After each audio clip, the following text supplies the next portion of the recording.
Bhutan, an ancient land, was always open to new ideas.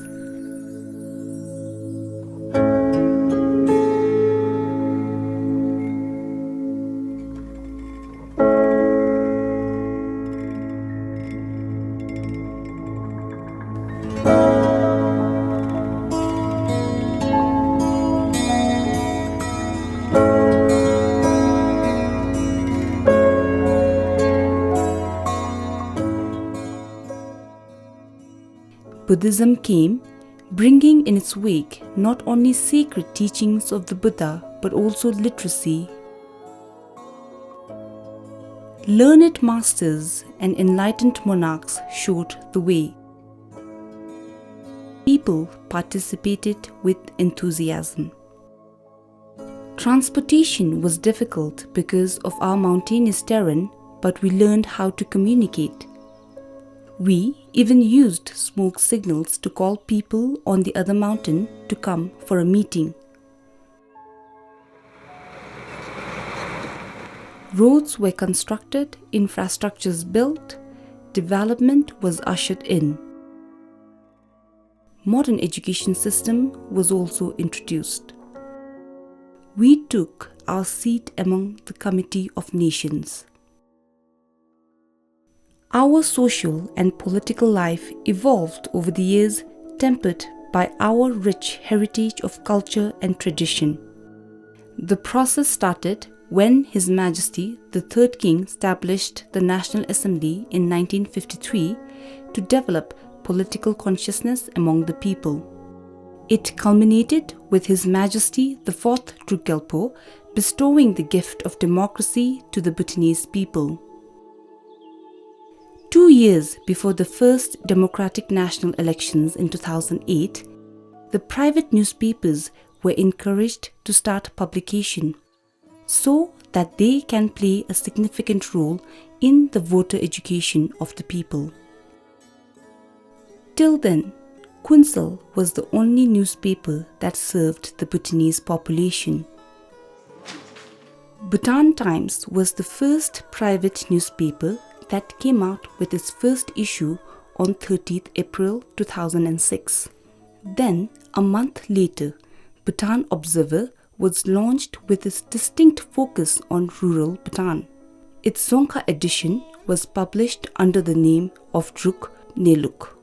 So, with these two private newspapers leading the way, many others followed suit until there were some 12 newspapers serving a population of about 700,000.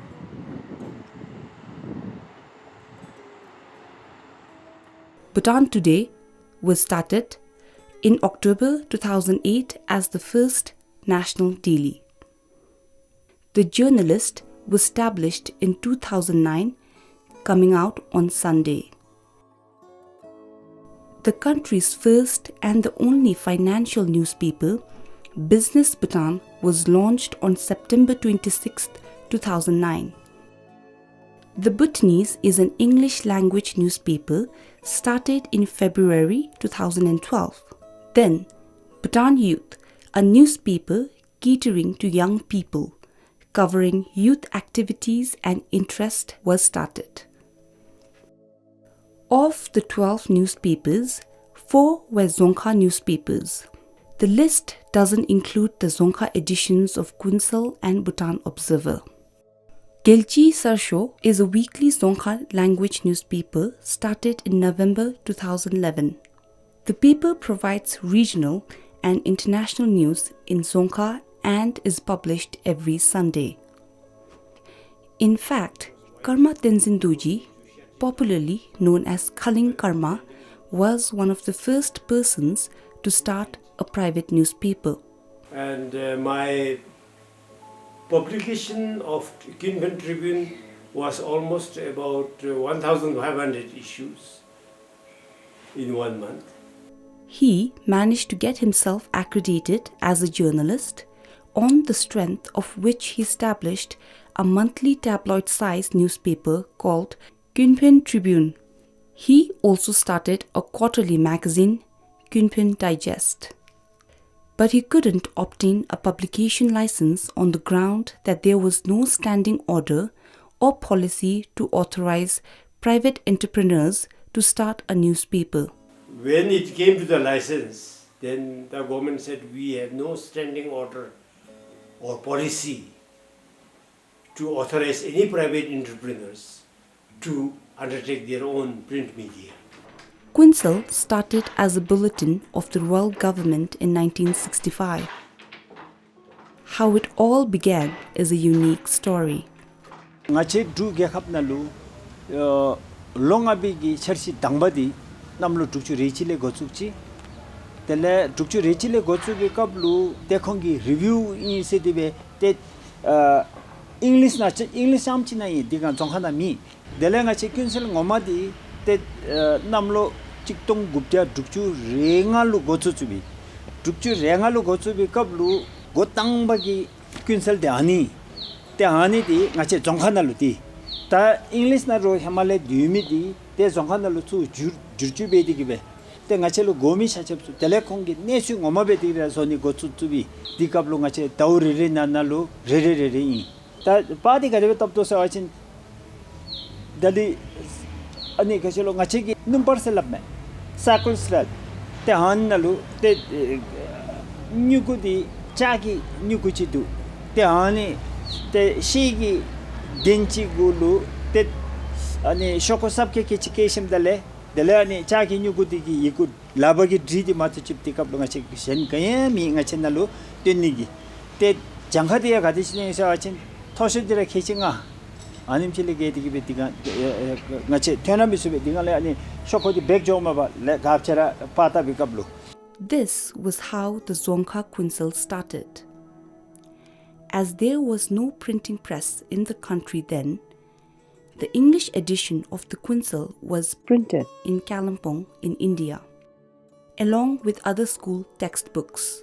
Druge sumba jimi doji wanchugi ngachi lukka na digibe ngachi druge khamna gi de pecha di su chanyam choke na ime di inchimichi zongkhana ngachara khale ka labdo zumbe zogobe se kadna digibe te ngachi te gyalonye shuru gubdabe tele trungi komdi lebe nado semedi te tele nga trungi ombe digibe te ngachi namlo chikton gubja ngapchu ngab gugi inda chunyibi nalu te ngachi lu kadna di kalifulu te ngachi gi kitab pecha di tini gutsu chi se shuni ngachi te gutsubda ma money printing se chi yu ani trisi de ama money printing nai money printing nale tore ngachi gi charo ma parasmani pradhan se chi yu abdi tibbe kapsu dulu ngachara drugi Kuensel di dowre panako sarere ge tuni mi te one te ma chikalu patab digibe money printing na patab shnabe te malelu na tempulu tambe bebe te ngachi pinsole lamme ba 사치들 말레테 도다디 나라기 원이테 도중이 되지다 말레로 샤테 다마라 파나레 옴달로야 달라기 되용라 달라레 옴 갑승같이 주미링고 되용 주미링을레도 시마코티 되용 시마코티레 짭차 되용 짭차레 때때네 말람로 텔람로레나 아네베이티가. Then, in 1967, a letter printing press was established with the help of expatriate workers from neighboring Kalimpong. The Kuensel manuscript was hand-composed and was printed in what was known as the treadle printing machine. And about 10 years later, monocasting printing system was introduced, which speeded up the process of composing the printing matter. Kuensel at the time when I was working there, I don't think it was, you would call it strictly a newspaper. I think that's once he came back from Australia, he came out with something to change the whole, the format, the outlook, the way the news are presented. We can never stay the same way that we had been.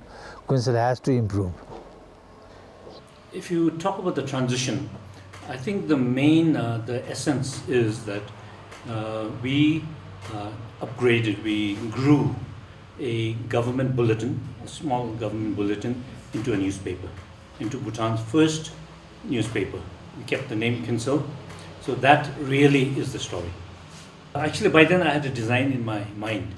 Okay, an A3 size that we used to be called the tabloid size, and how to do the layout and the photos and the design I had in my mind. But the bigger problem then was production. How do we produce? So it all really fell into place with the times, with what was happening around the world. And it was then that what's Apple, now very well known, then Apple had just come out with their early model computers and software. Well, Apple came out with a software called MacWrite. When we put one of the early machines, software, and then just as we were figuring out how to make the page, Apple produced PageMaker. When we put that together as a pre-production system, that was in August 1986, Kuensel became the most high-tech newspaper on earth. Not in the country, in the world. That's how a small government bulletin was upgraded into Bhutan's first newspaper.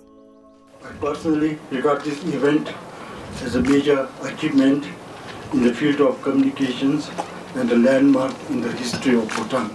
It was inaugurated by the former Communications Minister Limposange Penjo. Overnight, we have a newspaper which is informative, not only in terms of the current domestic scene, but also in relation to the outside world. The Kuensel is also very much more interesting than it used to be. And I think the new Kuensel is a newspaper which all cross-sections of our people, from senior officials to the common people to the students, find interesting. With a new look, size and format, the rebirth of Kuensel as a national newspaper was much appreciated.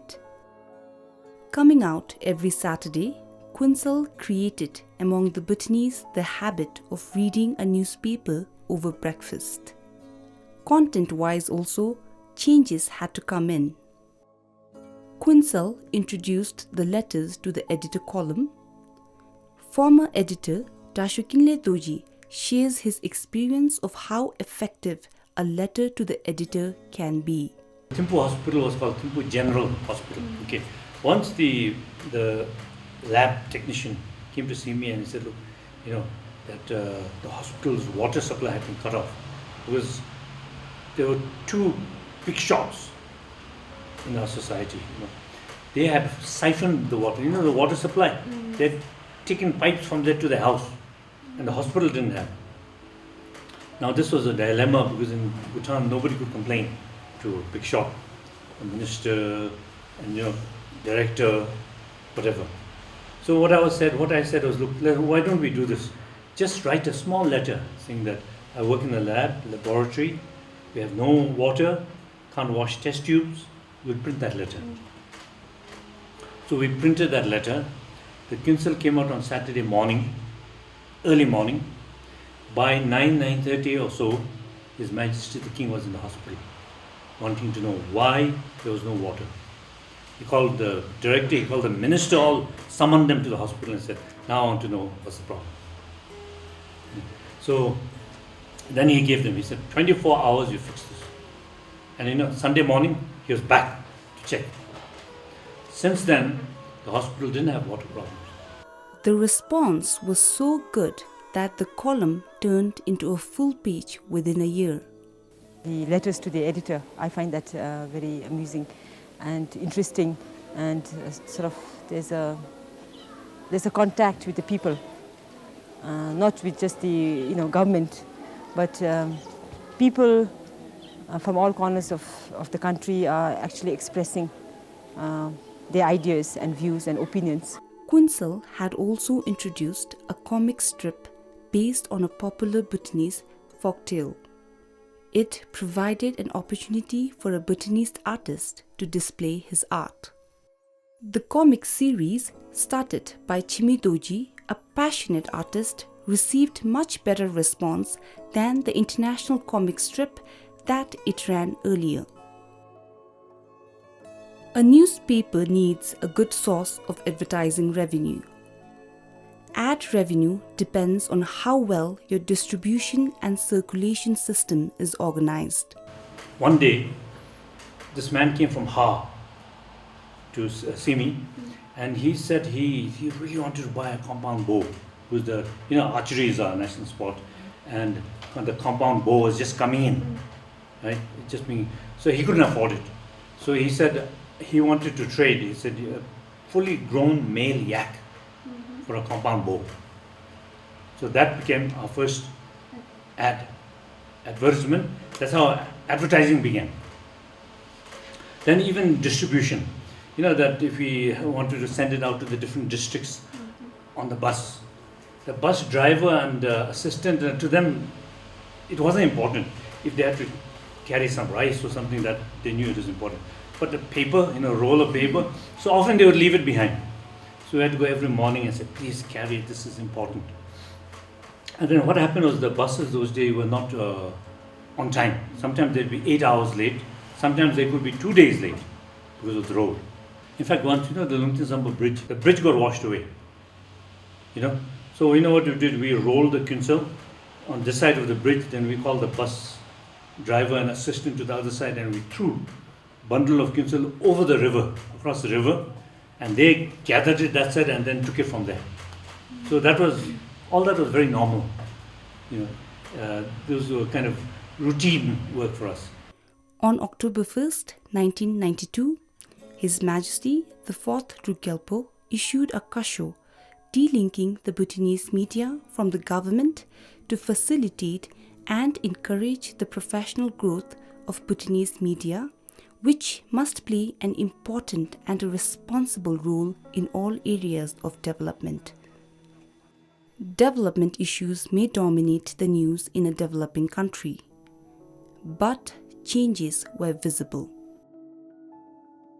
The country went to the polls to elect the first government under the system of democratic constitutional monarchy. By the time the first government was nearing its term, some of the newspapers were already finding it difficult to sustain themselves and were in the process of folding up. Of course, that was a painful decision. Government policy implementation, suitable implementation would take its own course of time, and then we couldn't hang on. So we decided to close down finally, which was a very painful decision for not only for the publishers but also for all the staff who were working there. The first private paper to shut down was Bhutan Observer in 2013, as it was unable to meet its operating expenses. I sold my land and then deposited money left to them, and then I took off for 2 years until they exhausted the whole money. Then I went back, and then that's where we decided, because now I don't have any money. We have lost enough. How much are we going to lose, no? This was followed by the closure of the weekly youth-oriented newspaper, Bhutan Youth, in the same year. In the subsequent years, 3 Dzongkha weekly papers, Druk Melong, Druk Yezer, and Druk Netsul, also closed down. Of the existing 7 newspapers, Gelchi Sarsho is the sole surviving private Dzongkha newspaper. Devi Godam Medica Chilten Dimso Achen, Chi Ingachigi, Dzongkha Gitseganle, Selda da Chabda Disu Metovala, Mato Medic Kundi Gachimasan, da Nachigi de Tora Shunglutingobe, de Shungi Gopin Disula Logicum, Dzongkha Sarsho till Hamiminuse. Ani Benedigi Kongite Selda Disute Nami Subeseme. Mapa Dzongkha di ngachi gelongi khaki chi in se telen Dzongkha yar gi tango se kahara gi lamela alu chungku chi le kosubera kya khapti dindi jago ba chi shungi khake da lamsel sangbo de so thas thako se lamela iroya tengara gi tebe Zongkhagi sarshina lo la bebe devin amduna lo di disukara de la thangjam chi imbecile ngai ha koina. With a very low private advertising base, government was the sole source of advertising revenue. With so many papers fighting for the government ad, somehow the budget couldn't meet the financial needs of all the papers. And depending on the government advertising, 90% of the revenue for the private newspaper actually came from the government. Our commercial advertising base is very small. Actually, the private, there's hardly any private advertiser. And advertisers also prefer to advertise online because their customers or their clientele are spending more time online. So if you really compare our situation in Bhutan, it's not really different than what's happening internationally.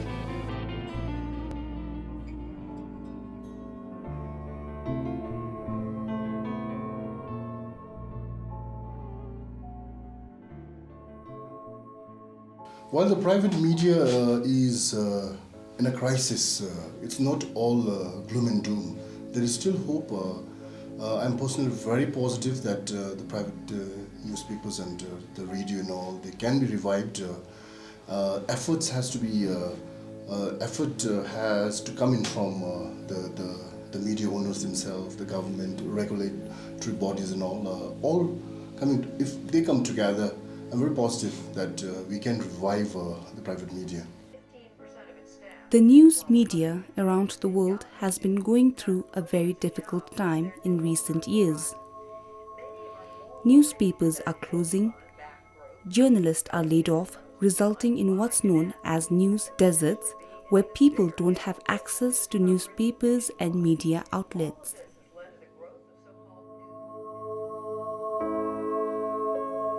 Like in Bhutan, like everywhere else, society is getting more tuned in. Society is learning about technology, beginning to use technology more as a means of communication. But when you talk about media and we talk about journalism, media that kind of conveys values, human values to society, that will never change. No matter how much technology changes, no matter what different variety and types of media, new media emerge, the responsibility will never change. The responsibility is to keep reminding society on how to be a good human being, basically. In Bhutan too, half the newspapers have folded up. Sustainability is a big challenge for the remaining newspapers. But the biggest question is, can Bhutan's media continue to make a commitment to the society, holding the government accountable and the media themselves being accountable to their readers?